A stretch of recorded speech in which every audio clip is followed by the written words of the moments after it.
Imagine visiting family abroad, and when you return, you are brought into a room at the airport, patted down, and endure hours of questions. That's what happens to some people who are part of an FBI watch list. And while its mission is to keep our nation safe, some people on the list claim that their only crime is their faith. ABC's Trevor Ault brings us this in-depth report.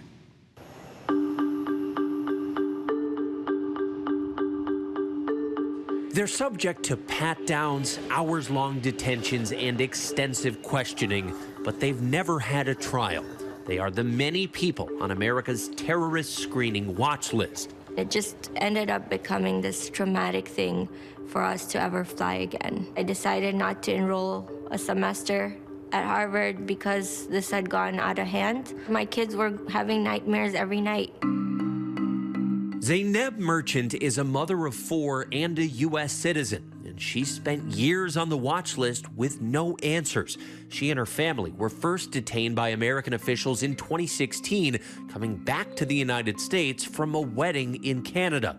My husband was questioned for quite a while, and I was holding the baby, and then it was my turn. We were there overnight. All I remember is maybe we're gonna die today because, you know, I don't know why this is happening to us. From that moment onwards, it was just scare tactics after scare tactics. The federal watch list was created in response to the September 11th attacks. There is no due process for people added to it, nor any official way to find out who has been added. But we do know over the past 20 years, the list has grown to the point that now, according to the ACLU, an estimated 1.6 million people are on it.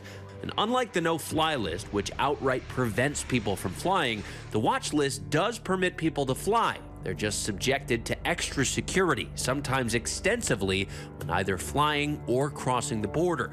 The Terrorist Screening Center says people on the watch list are known to be or reasonably suspected of being involved in terrorist activities.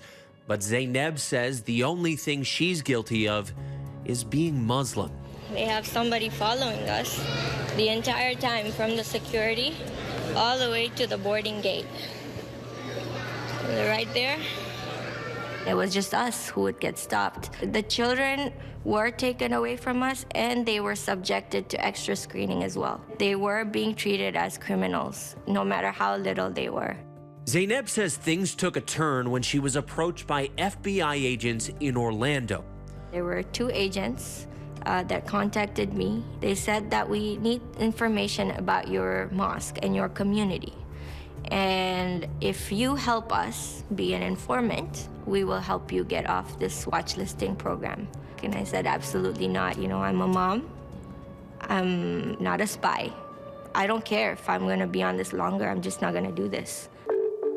ABC News reached out to the FBI for comment. Their response, the TSC can neither confirm nor deny whether an individual is on the watch list. After that meeting, my treatment got progressively worse. There was a time where they took my laptop and they released a whole bomb squad on me at the airport. There was a time when dogs were unleashed on me. They took out a whole team of dogs to search me.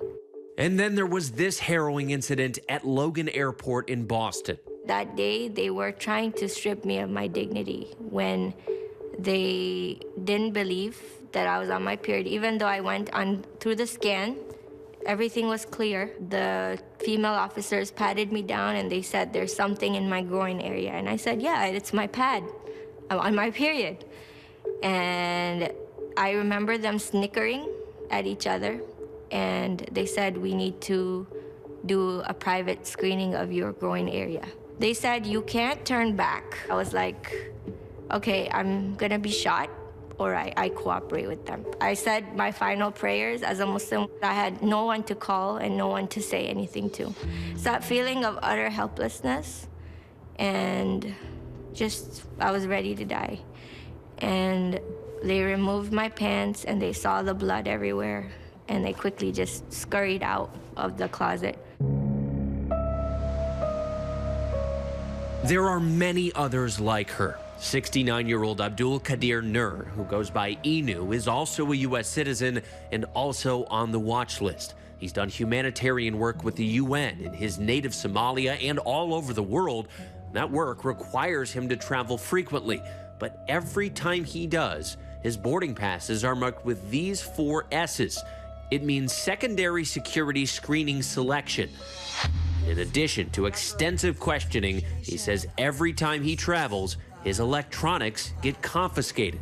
This is how the government sent back his phone. You know, when I fly worldwide, I've never have any problem. Actually, I've been respected and welcome everywhere. But when I'm coming to my country, United States, I feel like I'm criminal. Have you ever been convicted of a crime? No. Have you ever been charged with a crime? No. Have you ever been investigated for committing a crime? No. According to TSA, a typical enhanced screening process takes 10 to 15 minutes. But Inu and Zaineb say they've both missed flights due to secondary questioning at airports, even when they arrived 3 to 4 hours early. Inu has now filed a lawsuit with the Muslim civil rights group CARE in hopes of removing himself from the watch list. That process, even if it's successful, could take years. It's possible that he gets removed from the list and never finds out why he got put on it. While the watch list is largely shrouded in secrecy, the government and some experts insist it's a necessary security tool to protect the United States from further terrorist attacks. The terrorist threat facing the United States after 9/11 was from Al-Qaeda and then ISIS and their affiliates, and that was from one side of the Muslim sort of world. We still need a watch listing system and enterprise. I just think it needs to be refined, it needs to be optimized. Zaineb says she was taken off the list shortly after this. Why? Why is this happening to me? Is it because I'm Muslim? Is it because of my name? She was invited to a closed-door meeting between the FBI, TSA, and members of the Muslim community in Orlando. She confronted them about her experience with law enforcement at the airport. I see a familiar face right there, Agent. You know me. You've taken me out to dinner at Seasons 52 and asked me blatantly to be an informant. Is this about entrapment? Is it that because I denied to be an informant? Why am I being profiled? I just spoke my truth. After that meeting, there was somebody who made something happen for me to get off this unjust system. But the sting has lingered. Some of her family members have distanced themselves from her. It got to a point where people were giving us silent treatment. Some of them haven't spoken to us since. This thing took a lot away from us. But she's now using her experience as a reason to help others. Since she was taken off the watch list, she's earned a master's degree in journalism from Harvard, and she wants to shed light on this issue. I don't fear this anymore. It also built me up to be that voice for people who don't have any. Even though I might be off the system, I am not really free until every one of them gets justice. Our thanks to Trevor for that.